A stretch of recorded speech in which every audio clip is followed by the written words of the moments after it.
When you are invited, Luke 14:10, go and recline at the last place. So that when the one who has invited you comes, he may, there's no guarantee, but he may say to you, verse 10, friend, move up higher. Then you will have honor in the sight of all who are at the table with you. I've got it now, says the thinking religious mind. What I'll do is start off in the last place. I'll get over here, I'll make sure everybody sees me though. I have a little white flag. I'm seated in the last seat. Can you see me? I'm humble. And then they'll say to me, come up, and rather than doing the walk of shame, I'll do the walk of faith.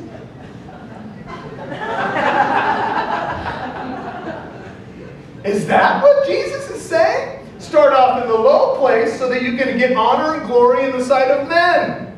No, he's not. But man, this can be subtle with us, right? We have things going on, right? You're holding the door for people, or there's a meal or something, and you want to be last. You want to, your stomach's gurgling, but last place is good. Last first last, right? But the truth is, sometimes our motives can even be wrong about why we do what we do. Jesus is not giving you another way to get the glory of man here. He's saying, look, this particular position reflects me. I did not come to be served, but to serve, and look who I am. I'm the king. He washed their feet in John 13. He says, you call me Master and Lord. You're right, that's what I am. If I wash your feet, you should wash one another's feet. And what were the disciples doing all through the New Testament? Can we sit? Mom, go ask him if we can sit on his right hand or his left hand. Go ask him, Mom. We want the seats of honor. They were arguing about who would be the greatest in the kingdom of God. But the eyes of the Lord, they watch. And everyone who exalts himself, 11, shall be humbled. You could take a look at Proverbs 3:34. And he who humbles himself shall be exalted. The idea of Proverbs 3:34 says God is opposed to the proud, but he gives what? Grace to the humble. So we decry sometimes pride in others. But do we do it in ourselves? Sometimes we can see it. It looks so ugly when other people do it. But do we believe that this is really the spiritual reality? And Jesus will make it clear. He says, and he also went on to say to those who had invited him. So now the host, he doesn't want to miss taking out anybody in the room here. So he's going to get everybody. Everybody's going to be convicted when they go home. When you give a luncheon or a dinner, do not invite your friends, verse 12, or your brothers, or your relatives, or your rich neighbors, lest they also invite you in return and repayment come to you. So for those of you who are looking to take Bible verses out of context, to use for reasons not to invite your family anymore to holiday dinners, this would be the one. Some of you are quickly underlining this one. You see, Jesus said it. Your brother, our relatives, can no longer come to our home. That's not the meaning. But when you give a reception, see, this is what they were doing. They only invited the elite. They only invited it was a whole status display. When you give a reception, 13, invite the poor, the crippled, the lame, the blind. And you will be blessed, since they do not have the means to repay you, 14. For you will be repaid at the resurrection of the righteous. Do you believe in a resurrection?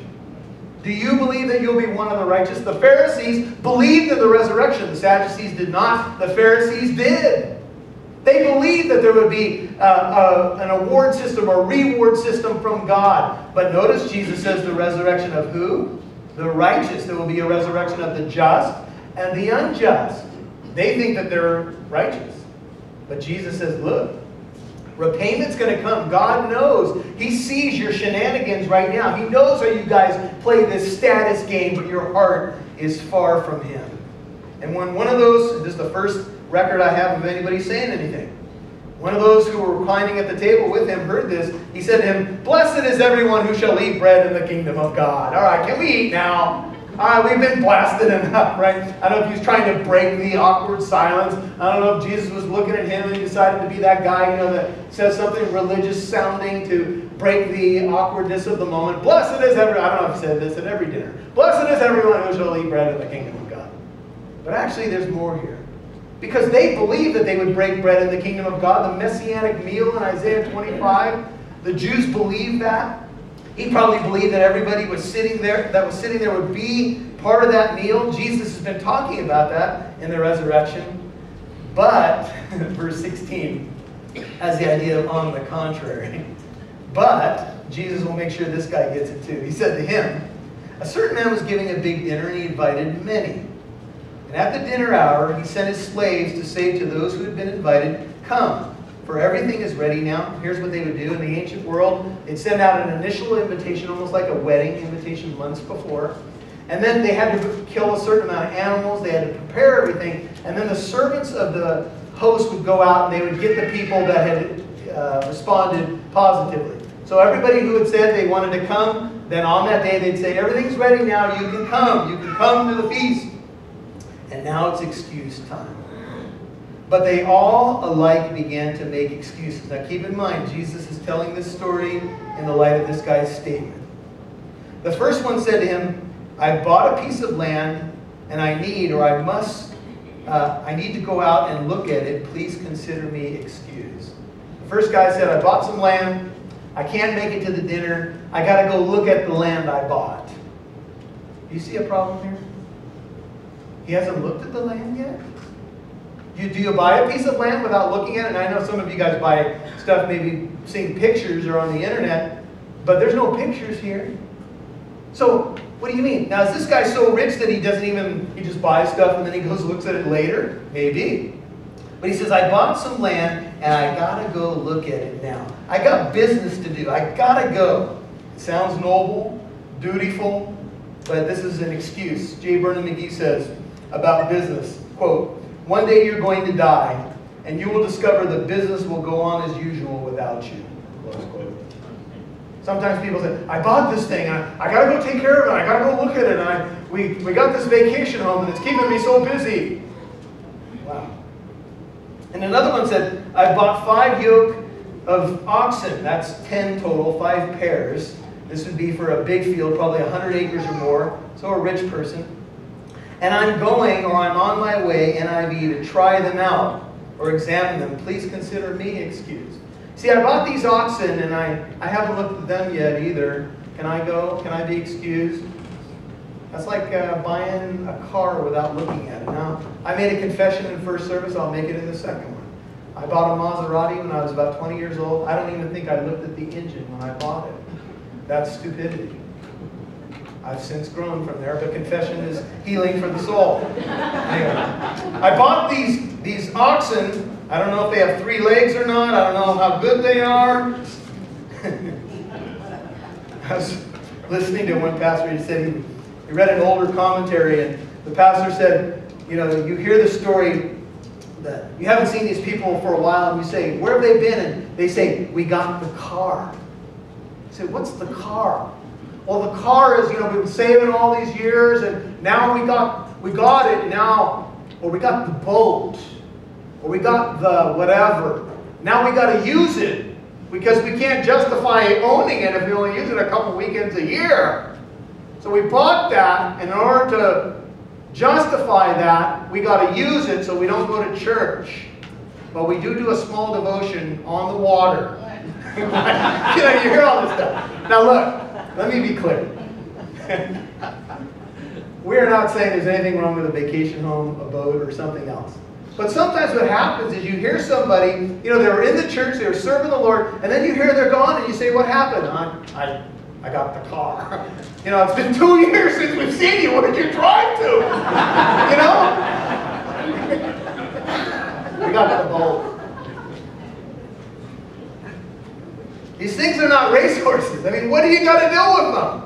Come to the dinner. Can't you look at them tomorrow? You already bought the land and the oxen.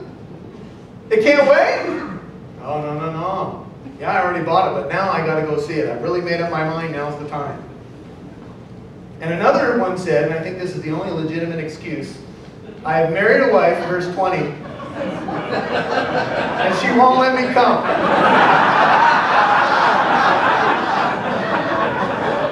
That's second estimations.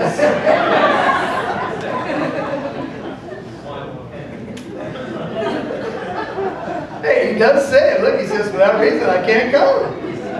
I'm being biblical here, people. Now, in Deuteronomy 24, actually in the law, they had a provision. If you were newly married, they would not make you serve in the military for a year.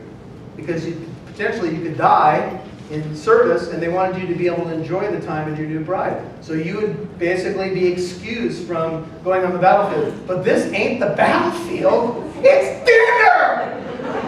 Bring her with you! You know, you have people, here's another, it's an application, but you know, there's a single person, they're serving the Lord all this time, single, praying for her, praying for that spouse, and then the spouse comes in their life and they're gone. You're like, what happened to so-and-so? Well, you know, they got married after all this year. Yeah? Where are they, though? Where is she? I don't know. They're married.